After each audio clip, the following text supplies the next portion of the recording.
साथियों नमस्कार। आप देख रहे हैं दी टाइगर चैनल। कंगना रनौत की मूवी इमरजेंसी अब रिलीज हो चुकी है। हमने देखा जब इस मूवी को तो मुझे लगा कि इस फिल्म के बारे में आपसे बिल्कुल बात करनी चाहिए, क्योंकि ये फिल्म बहुत अच्छी बन पड़ी है। और इस फिल्म में जो भी घटनाक्रम को दिखाया गया है वो इमरजेंसी के घटनाक्रम को बहुत न्यूनतम रूप में दिखाया गया है, लेकिन इसमें इंदिरा गांधी को इतना ज्यादा ग्लोरीफाई किया गया है कि फिल्म इंदिरा गांधी की जीवन की कहानी बन गई है, या हम ये कहें कि इंदिरा गांधी की ये बायोपिक फिल्म है। एक हिस्ट्री का, इतिहास का एक दस्तावेज के रूप में इंदिरा गांधी के जीवन का कालखंड इस फिल्म के माध्यम से सामने आता है। इस फिल्म के कुछ अंक इतने बेहतरीन बन पड़े हैं, जैसे 1929 के समय का दौर दिखाया गया है, जब इंदिरा गांधी छोटी थी और आनंद भवन जो उनका घर था उसमें वो खेलते रहती। उसी दौरान उनकी बुआ यानी नेहरू जी की बहन विजय लक्ष्मी जी वो इंदिरा गांधी को अपनी माँ के पास जाने के लिए मना करती हैं, क्योंकि इंदिरा गांधी की माँ को टीबी जैसा खतरनाक बीमारी हुआ रहता है और उनको एक कमरे में बंद कर देती है। तब इंदिरा गांधी इसका विरोध करती हैं और उसके बाद से मुझे लगता है कि वो उसी घटनाक्रम के बाद से इंदिरा गांधी और विजय लक्ष्मी के बीच में कुछ रिश्ते काफी अच्छे नहीं रहे थे। तो इस घटनाक्रम को जो दिखाया गया है वो इंदिरा गांधी के बालपन का है। इस बात की शिकायत वो अपने पिताजी यानी नेहरू जी के पास, जवाहरलाल नेहरू जी के पास जाती हैं और कहती हैं कि बुआ अच्छी नहीं है, वो माँ को उन्होंने कमरे के अंदर में बंद कर दिया है, तो बुआ को घर से निकाल दो। फिर नेहरू जी उनको अपने पिताजी यानी मोतीलाल नेहरू जी के पास इंदिरा गांधी को भेजती है, बोलती है कि इस बात को जाकर अपने दादाजी को बताओ, क्योंकि ये घर उनका है, हम उनको, आपकी बुआ को आपके घर से, उनके घर से कैसे निकाल दें। तब मोतीलाल नेहरू जी इंदिरा गांधी को समझाते हुए कहते हैं कि सत्ता संघर्ष क्या चीज है। मुझे लगता है कि यही कहानी इसके बाद से जो है वो इंदिरा गांधी के जीवन को बिल्डअप करने का प्रयास यहीं से होता गया है। इस फिल्म में संजय गांधी, फिरोज गांधी और नेहरू, इन तीनों के विषय में भी बहुत बारीकी से उनके संबंधों को दिखाए गए हैं। जैसे मैं फिरोज गांधी के बारे में कहूँ तो फिरोज गांधी उनके पति थे, लेकिन चूंकि वो घर में ज्यादा समय इंदिरा गांधी को नहीं दे पाते थे, इस बात का उनको इंदिरा गांधी को मलाल रहता है और एक डायलॉग में वो बोलती है कि आप मुझे समय नहीं देते, आप तो पार्टी करते रहते हैं। पिता को लेकर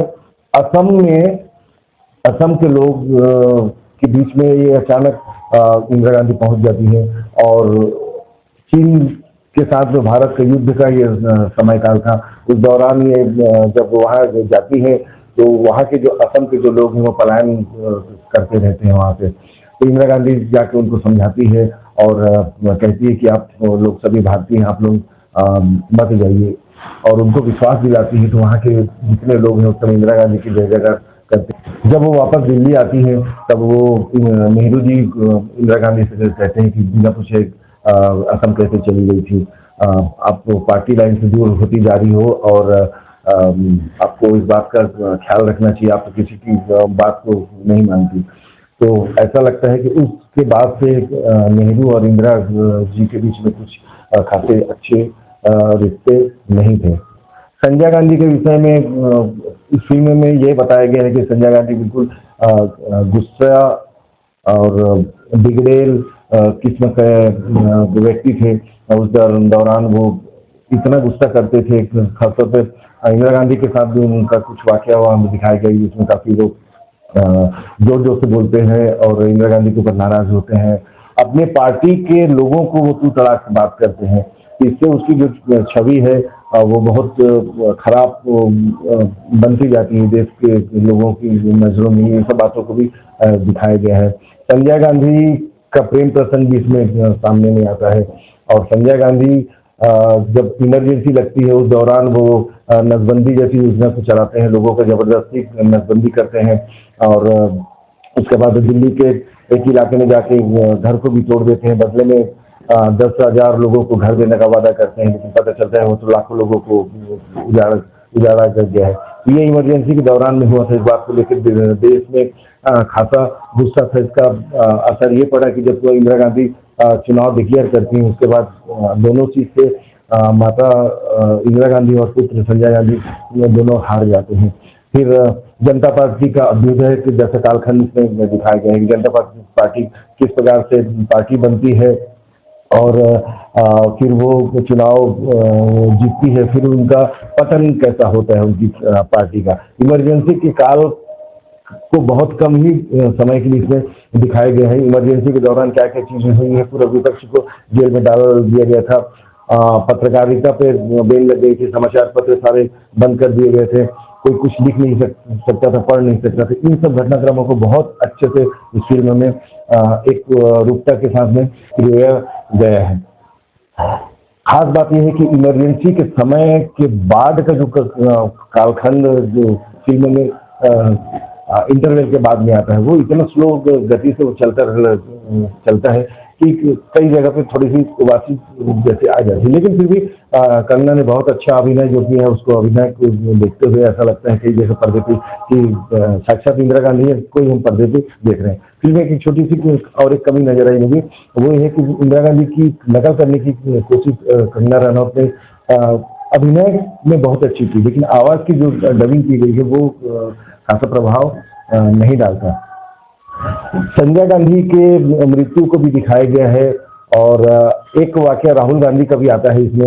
राहुल गांधी जब छोटे से थे उस समय इंदिरा गांधी अपने सभी परिवार के साथ में, सोनिया गांधी, राहुल गांधी, प्रियंका गांधी, सभी तमाम लोग अपने परिवार के साथ ग्राउंड में अपने घर के सामने परिसर में बैठे रहते हैं। उस दौरान एक चिड़िया यानी कबूतर जो आके गिरता है और फिर उसका पैर की हड्डी टूट जाती है, जिसको पकड़ कर राहुल गांधी इंदिरा गांधी पास जाते हैं और कहते हैं कि मम्मी इसका पट्टी कर दीजिए करके।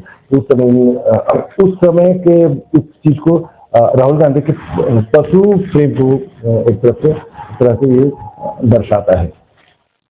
ऑपरेशन ब्लू स्टार को लेकर भी फिल्म में जगह दी गई है, लेकिन जगह इतनी कम दी गई है कि ऐसा लगता है कि ये फिल्म के रूप में एक सामने में आया और ऑपरेशन ब्लू स्टार चला गया। कहीं से नहीं लगेगा कि ऑपरेशन ब्लू स्टार जैसा इतना बड़ा चीज इस देश में घटना घटी थी, जिसमें जो कारण इंदिरा गांधी का मौत का कारण बना था, उस घटनाक्रम को भी बहुत कम ही दिखाया गया। हो सकता है दिखाने की बड़ी कोशिश की गई हो, लेकिन कई जगह पे सेंसर में काट दिया था। हो सकता है किसी में ये चीज काट दिया गया हो। इस प्रकार से इंदिरा गांधी की जो मौत का भी बहुत ही कम उसमें दिखाया गया है।